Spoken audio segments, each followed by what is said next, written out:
amis, enfin une bonne nouvelle. Normalement, il devrait y avoir un cessez-le-feu pour 42 jours à partir de demain à Gaza et des libérations de prisonniers des deux côtés. En attendant, les bombardements continuent.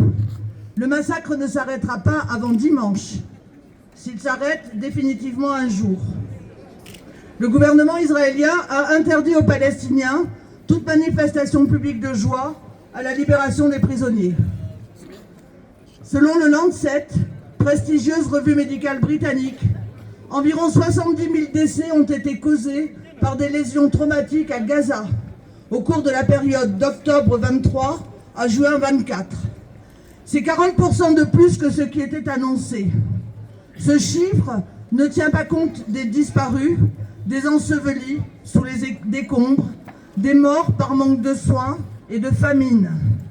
Ce chiffre ne tient pas compte des blessés graves, des traumatismes psychiques, des familles décimées. Et que dire face à la destruction des habitations, des écoles, des hôpitaux et de toutes les infrastructures nécessaires à la vie? Que dire face à ces montagnes de décombres qu'il faudra bien déblayer?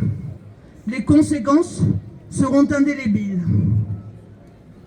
Nous avons tous été heureux à l'annonce du cessez-le-feu. Nous avons tous espéré que ce génocide cesse enfin et que les gens puissent reprendre une vie difficile certes, mais une vie. Mais ce n'est qu'une trêve.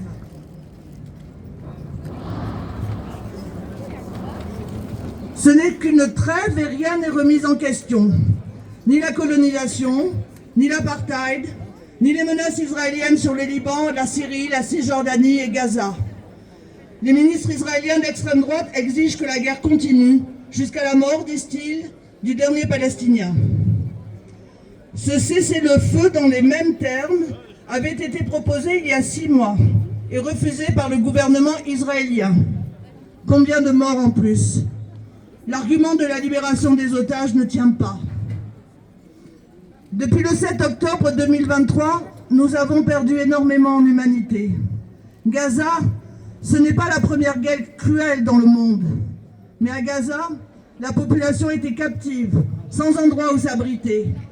Et une grande partie des dirigeants des populations des soi-disant grandes puissances démocratiques, dont le gouvernement français, a regardé cette horreur et soutenu cette vengeance démesurée, ces discours d'un racisme ignoble, ce massacre en direct.